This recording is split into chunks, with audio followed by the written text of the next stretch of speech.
Hello student, welcome back to my channel Ali Classes. Today we are going to discuss about some special numerical based on light.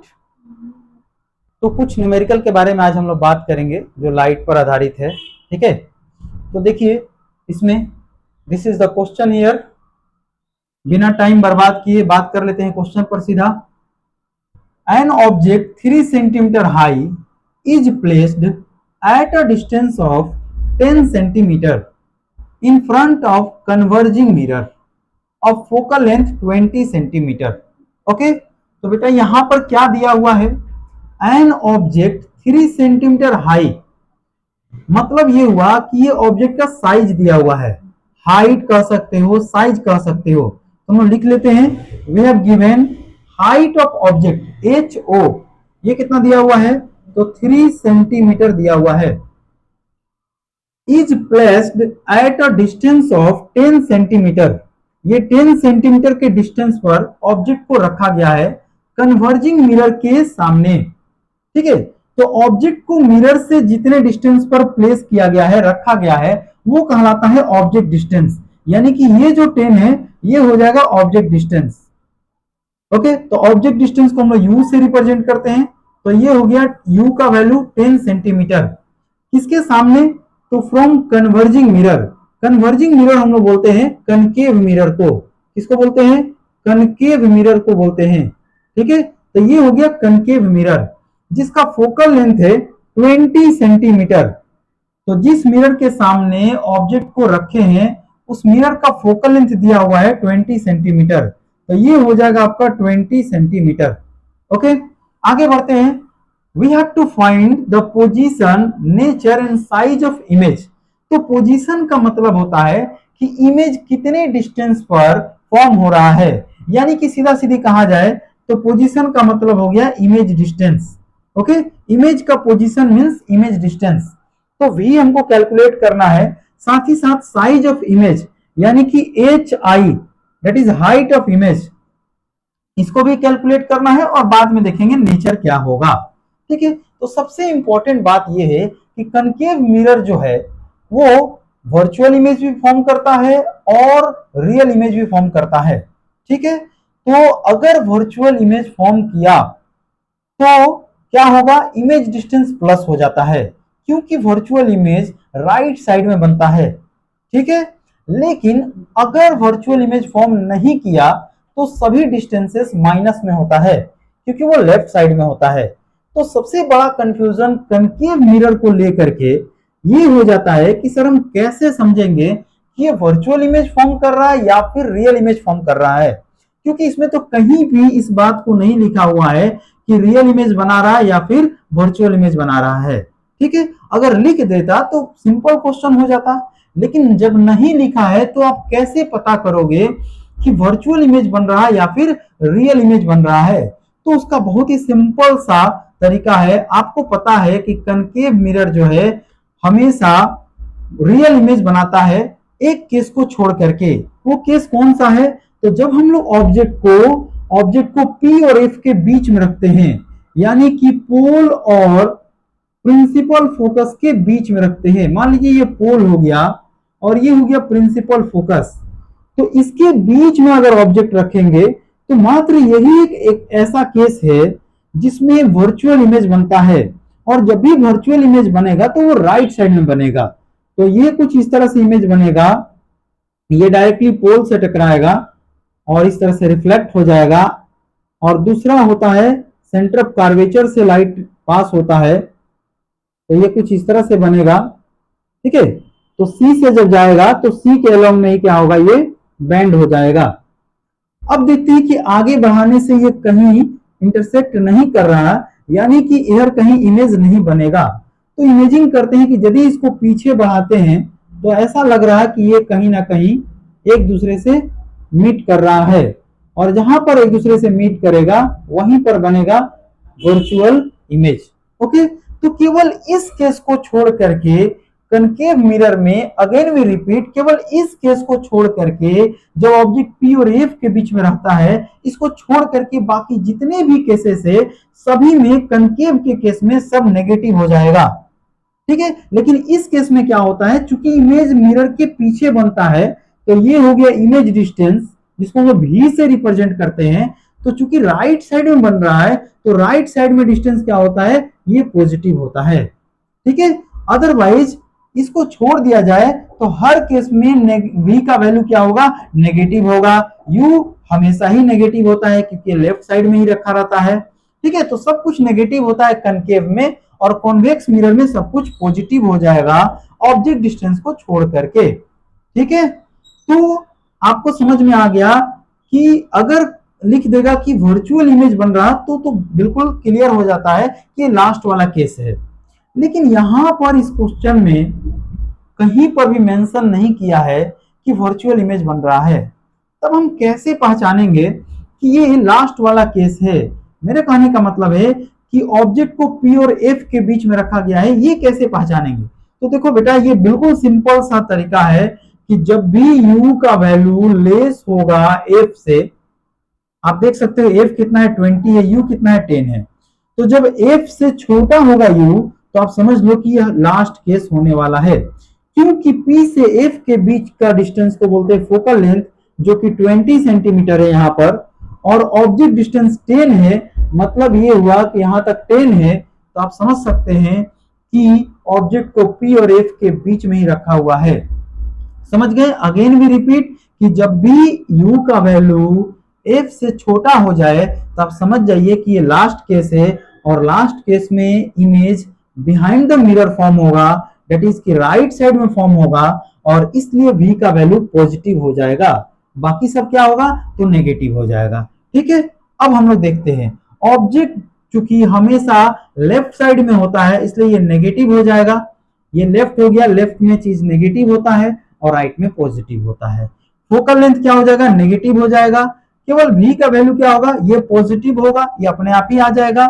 अब बात करते हैं height का। तो बेटा height के केस में हमको लेफ्ट या राइट कभी नहीं देखना है। यहाँ पर मैक्सिमम बच्चा कंफ्यूज रहता है। हाइट की बात जब भी आ जाए तो हम ये नहीं देखेंगे कि ऑब्जेक्ट लेफ्ट में है, राइट में है, ये सब नहीं देखना। हमको देखना है कि एबव द प्रिंसिपल एक्सिस है या फिर बिलो द प्रिंसिपल एक्सिस है। तो जैसा कि हमको पता है कि ऑब्जेक्ट को हमेशा एबव द प्रिंसिपल एक्सिस रखा जाता है। ठीक है। तो प्रिंसिपल एक्सिस के ऊपर हमेशा रखा जाता है, इसलिए ऊपर की तरफ पॉजिटिव लिया जाता है, और अगर नीचे की तरफ होगा तो वो नेगेटिव हो जाएगा। ठीक है। तो चूंकि ऑब्जेक्ट हमेशा प्रिंसिपल एक्सिस के एबव होता है, अपर साइड में होता है, इसलिए क्या होगा, ये पॉजिटिव हो जाएगा। ठीक है। और वर्चुअल इमेज है तो वर्चुअल इमेज हमेशा इरेक्ट बनता है, तो यहाँ पर इमेज का हाइट भी क्या हो जाएगा, अगर इमेज का हाइट लिखना हो तो भी क्या हो जाएगा, पॉजिटिव हो जाएगा। समझ में आया बात। अगर रियल इमेज बनेगा तो वो हमेशा इन्वर्टेड होता है, यानी कि प्रिंसिपल एक्सिस के नीचे की तरफ होता है, बिलो द प्रिंसिपल एक्सिस होता है, इसलिए रियल इमेज का हाइट हमेशा नेगेटिव हो जाएगा। समझ में आया बात। ओके। तो इतना चीज अगर आप समझ जाते हैं तब आप न्यूमेरिकल को इजीली बना सकते हैं। सबसे इंपॉर्टेंट चीज है इसका साइन कन्वेंशन, कि कौन सा पॉजिटिव होगा कौन सा नेगेटिव होगा। तो बहुत ध्यान से देखिएगा, ये जो बात बताए हैं कि जब भी कनकेव मिरर में एफ का वैल्यू ज्यादा हो यू से, तो समझ जाइए कि वर्चुअल इमेज बन रहा है और राइट साइड में बन रहा है, इसीलिए इमेज डिस्टेंस क्या होगा, पॉजिटिव हो जाएगा। ठीक है। इमेज डिस्टेंस को छोड़ करके बाकी सब क्या होगा, नेगेटिव होता है। दूसरा बात, इंपॉर्टेंट बात बताएं कि हाइट जब भी देखना हो तो उसको हमको लेफ्ट या राइट से मतलब नहीं है। हाइट के केस में देखना है कि एबव द प्रिंसिपल एक्सिस है या फिर बिलो द प्रिंसिपल एक्सिस है। अगर एबव द प्रिंसिपल एक्सिस है तो पॉजिटिव होगा, और बिलो द प्रिंसिपल एक्सिस है तो नेगेटिव हो जाएगा। ठीक है। आगे हम लोग देखते हैं, from mirror formula we can write 1/f is equal to 1/v plus 1/u। तो as you know that mirror formula क्या होता है, तो 1/f is equal to 1/v plus 1/u। तो देखिए यहाँ पर 1/f, f का वैल्यू क्या है, तो -20 है, तो ये हो जाएगा -20। ओके। 1/v, तो v हमको पता नहीं है, प्लस 1/u, u कितना है, -10 है। ओके। तो -1/20, ये प्लस माइनस माइनस हो जाएगा, और जब इसको आप लेफ्ट साइड में लाओगे तो फिर से ये प्लस ही रह जाएगा, तो प्लस 1/10 हो गया और इधर बच गया 1/v। ओके, इसको मिटा देते हैं हम लोग, इरेज कर देते हैं। देखिए यहां पर क्या करेंगे, -1/20 plus 1/10 equal to 1/v। We take LCM 20 and 10, we will get also 20। तो 20 और 10 का LCM 20 हो जाएगा और आप इसको सॉल्व करोगे, यहाँ आएगा -1, यहाँ हो जाएगा +2 इज इक्वल टू 1/v। +2 -1 हो जाएगा 1/20 इज इक्वल टू 1/v। और v का वैल्यू क्या हो जाएगा, आप इसको क्रॉस कर सकते हैं, ये हो जाएगा 20 सेंटीमीटर। ओके, तो आप देख सकते हो यहाँ पर ये अपने आप पॉजिटिव आया है, और हम पहले ही बताए थे कि इस केस में v का वैल्यू पॉजिटिव होगा और इसको छोड़ के बाकी सभी केसेस में ये नेगेटिव होता है। तो केवल आपको ध्यान रखना है कि कहीं लास्ट वाला केस तो नहीं है, अगर वो नहीं है कंफर्म हो लिए तो बाकी सब चीज क्या होगा, नेगेटिव कर दीजिएगा। ठीक है, केवल इस केस को छोड़ करके, तो v पॉजिटिव होता है वो अपने आप ही पॉजिटिव आ जाएगा। अब देखिए यहाँ पर, अब कह रहा है पोजीशन ऑफ इमेज निकल गया, 20 आ गया, प्लस बता रहा कि राइट साइड में है। अब हमको फाइंड करना है साइज ऑफ इमेज। तो बेटा साइज के लिए क्या करेंगे, also we know that magnification is equal to height of image to the height of object and it is also equal to -v/u। तो ये भी मैग्निफिकेशन, ये भी मैग्निफिकेशन, तो आप एक साथ लेके चल सकते हैं।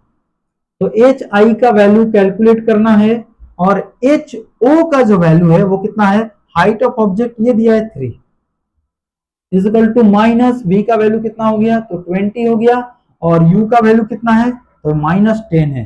ठीक है, तो माइनस और माइनस ये दोनों क्या हो जाएगा, माइनस और माइनस प्लस हो जाएगा। तो यहां पर हम लिख सकते हैं hi/3 is equal to +20/10, minus minus plus हो गया, 10 टू 20 हो जाएगा, तो hi/3 इज इक्वल टू 2 और hi इज इक्वल टू हो जाएगा 3 टू 6 सेंटीमीटर। आप देख सकते हैं इसमें इमेज कितना बड़ा बना है, ये ऑब्जेक्ट का हाइट से बिल्कुल डबल बना हुआ है, और प्लस बता रहा है कि ये वर्चुअल और इरेक्ट है। तो इसका नेचर आप लिख सकते हैं, क्या हो जाएगा, वर्चुअल एंड इरेक्ट। अब आप सोच रहे होंगे कि सर इसमें पॉजिटिव होगा v का वैल्यू तो अपने आप ही आ गया, तो बेटा हमेशा ऐसा नहीं रहेगा, आपको कभी कभी v का भी जरूरत पड़ेगा साइन का। ठीक है, यहाँ पर काम चल गया वो अलग बात है। तो आप पूरी तरह से इसको समझ लिए कि क्या कुछ इसमें हो रहा है, कैसे हमको साइन को पुट अप करना है। नेक्स्ट क्वेश्चन देख लेते हैं। We repeat, a concave mirror produces 3 times enlarged। तो देख लेते हैं इसको, a concave mirror produces 3 times enlarged virtual image of an object placed at 10 centimeter in front of it। यानी कि एक ऑब्जेक्ट को कनकेव मिरर के सामने 10 सेंटीमीटर के डिस्टेंस पर रखा गया है। तो ये 10 क्या हो जाएगा, ये हो जाएगा ऑब्जेक्ट डिस्टेंस, तो u का वैल्यू हो गया 10 सेंटीमीटर। अब क्या कह रहा है कि ये जो कनकेव मिरर है वह 3 टाइम्स इनलार्ज इमेज प्रोड्यूस कर रहा है। ठीक है, 3 टाइम्स इनलार्ज वर्चुअल इमेज को फॉर्म कर रहा है। तो यहां पर हमको देखना पड़ेगा कि अगर h का वैल्यू, हाइट ऑफ ऑब्जेक्ट को हम लोग मान लेते हैं x सेंटीमीटर, तो इमेज का जो हाइट होगा वो इसका 3 टाइम्स है, यानी कि ये 3x सेंटीमीटर हो जाएगा। ओके, बहुत ही इंटरेस्टिंग क्वेश्चन है। अब आप ध्यान दो, यहां पर ऑब्जेक्ट डिस्टेंस हमेशा नेगेटिव होता है, तो ये नेगेटिव हो गया। हाइट ऑफ ऑब्जेक्ट हमेशा प्रिंसिपल एक्सिस के ऊपर की तरफ रहता है, एबव द प्रिंसिपल एक्सिस, इसलिए ये पॉजिटिव हो जाएगा। और चूंकि वर्चुअल इमेज बन रहा है, और जैसा कि हमको पता है कि वर्चुअल हमेशा इरेक्ट होता है, यानी कि प्रिंसिपल एक्सिस के ऊपर की तरफ होता है, एबव द प्रिंसिपल एक्सिस होता है, तो वर्चुअल इमेज का हाइट भी हमेशा पॉजिटिव लिया जाता है। क्यों लिए, क्योंकि ये वर्चुअल बना रहा है। अगर ये रियल होता तो ये इन्वर्टेड होता और इसको हम लोग नेगेटिव में लेते। ठीक है, आगे बढ़ते हैं हम लोग। अब देखिए यहाँ पर हमको निकालना क्या है, तो रेडियस ऑफ कर्वेचर निकालना है। ओके, तो रेडियस ऑफ कर्वेचर निकालना है। आगे देखते हैं, m का वैल्यू हमको पता है कि मैग्निफिकेशन जो होता है height of image to the height of object is equal to minus v upon u. ठीक है, image distance to the object distance भी होता है, इसलिए हम लोग इसको एक साथ लेके चल सकते हैं। आगे देख लेते हैं, हाइट ऑफ इमेज कितना है, तो 3x है। हाइट ऑफ ऑब्जेक्ट कितना है, तो x हो गया, माइनस v अपॉन यू। तो देखिए v हमको पता नहीं है, u कितना हो गया, तो -10 हो गया। माइनस माइनस विल भी कैंसिल हो जाएगा, x x कैंसिल हो जाएगा, और ये हो गया 3 इक्वल टू v अपॉन 10।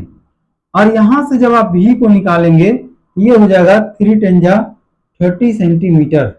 तो जो आपको ध्यान रखना इसमें वो इसके बारे में रखना है कि किसका साइन क्या होगा, कौन सा प्लस में होगा कौन सा माइनस में होगा। ठीक है, तो आगे हम लोग बढ़ते, देखिए v का वैल्यू पता चल गया है, u पहले से दे रखा है।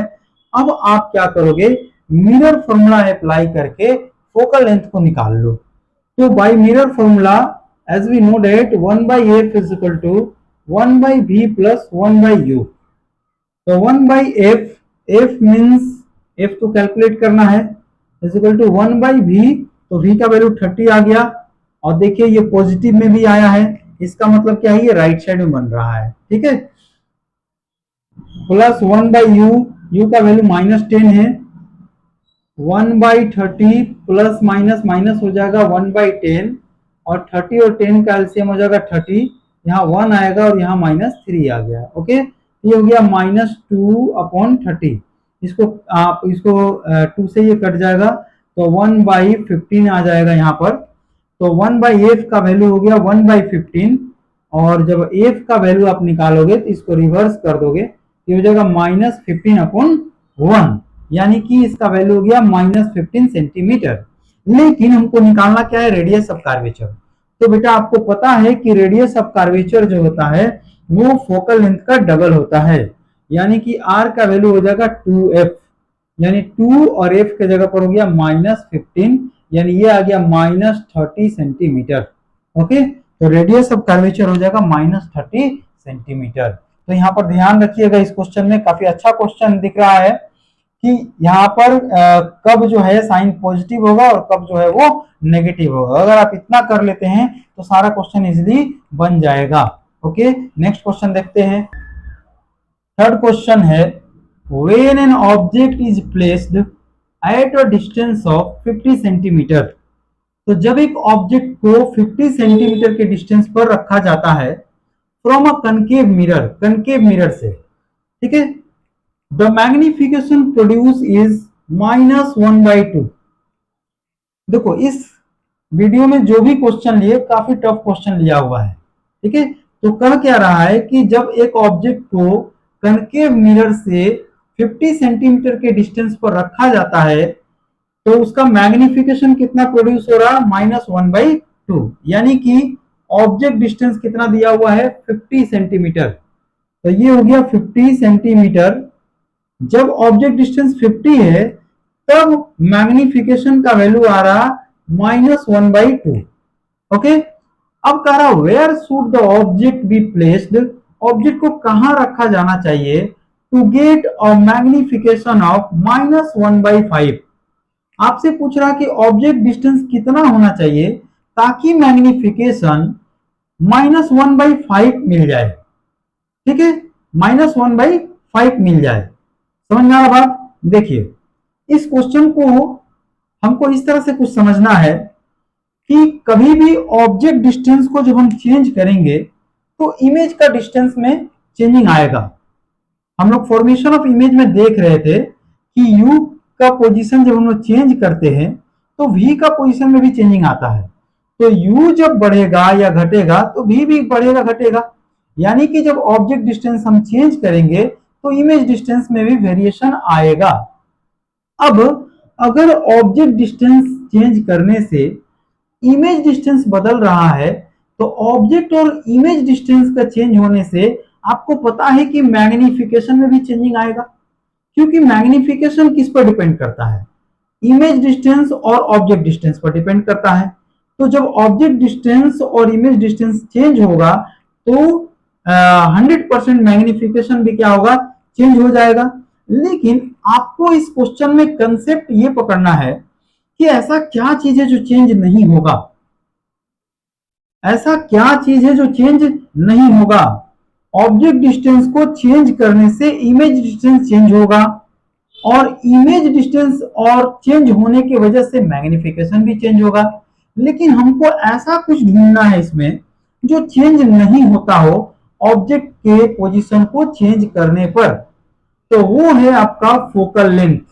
ठीक है, again we repeat, object distance को चेंज करने से फोकल लेंथ चेंज नहीं होता है। ठीक है, तो ये जो फोकल लेंथ है ये कांस्टेंट रहेगा।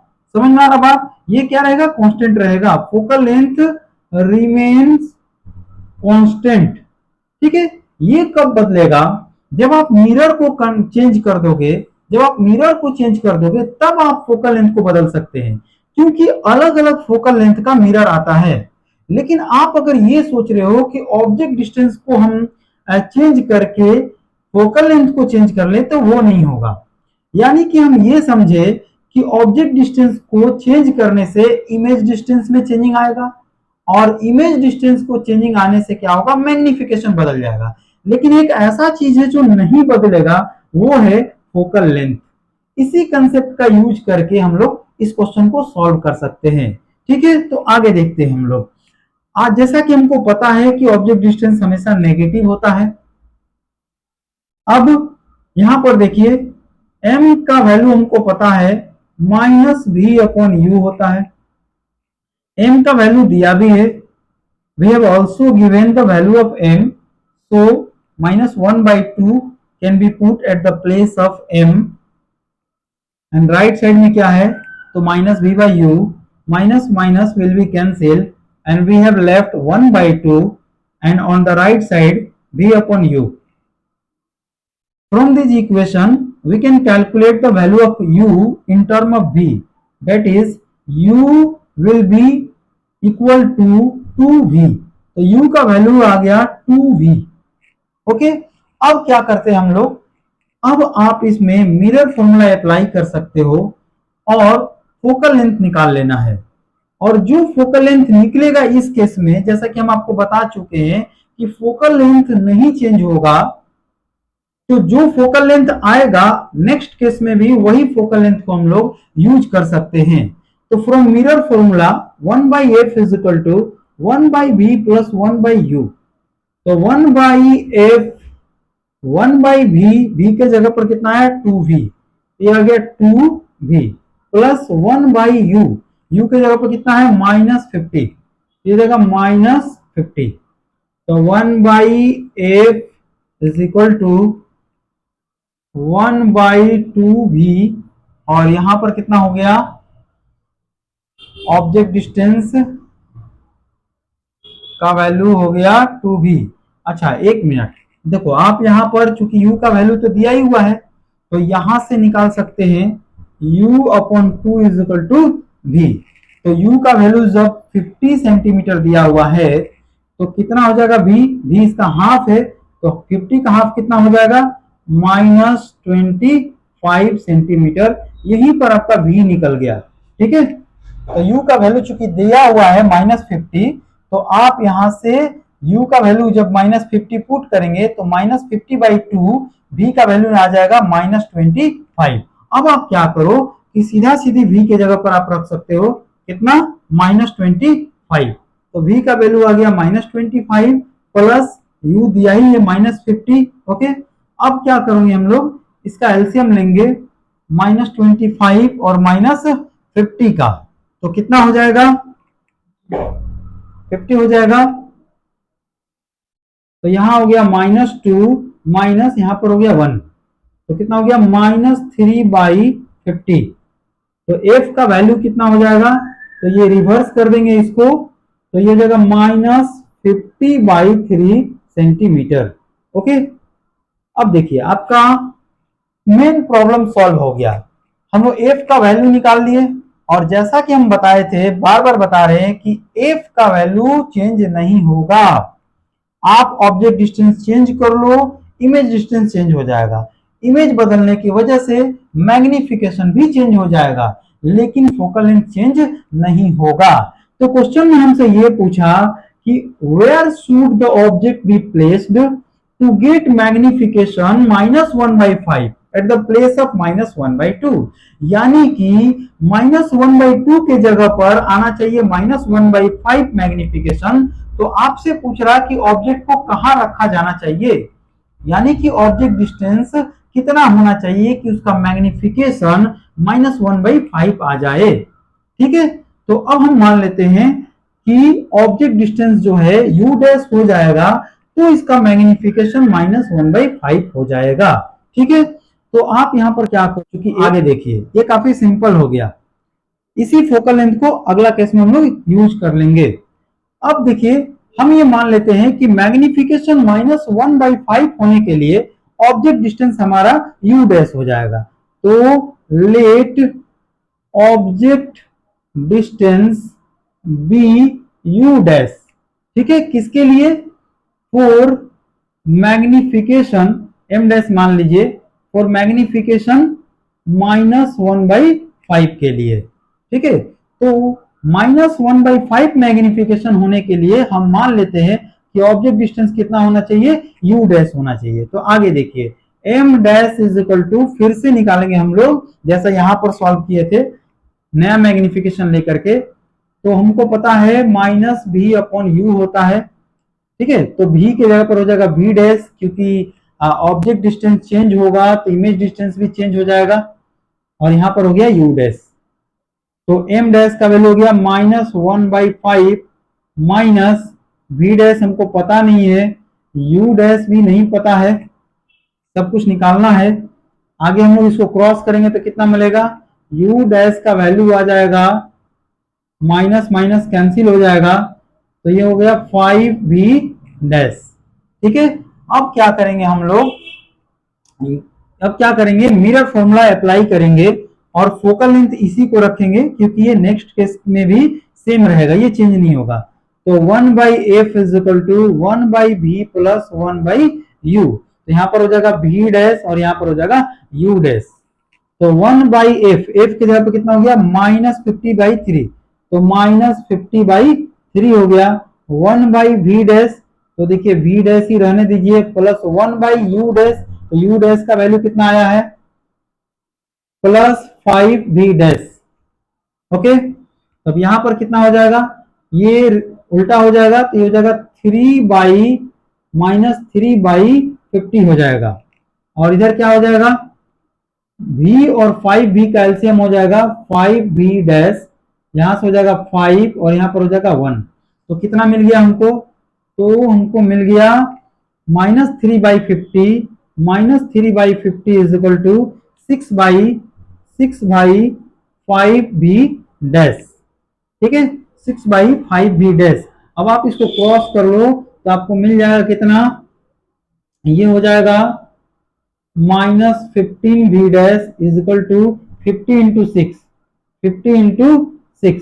तो v डैश का वैल्यू कितना हो गया, 50 इंटू 6/-15। ठीक है, अब यहां से आप कटा लो इसको, 5 3 जा 15, 5 10 जा 50। अब ये हो जाएगा 3 2 जा 6, यानी कि v डैश का वैल्यू कितना आ गया, तो -20 आ गया। ये माइनस नीचे है, इसको ऊपर लिखेंगे, -20 आ गया। लेकिन आपसे क्या पूछा था, आपसे पूछा था ऑब्जेक्ट डिस्टेंस कितना होगा, न कि इमेज डिस्टेंस।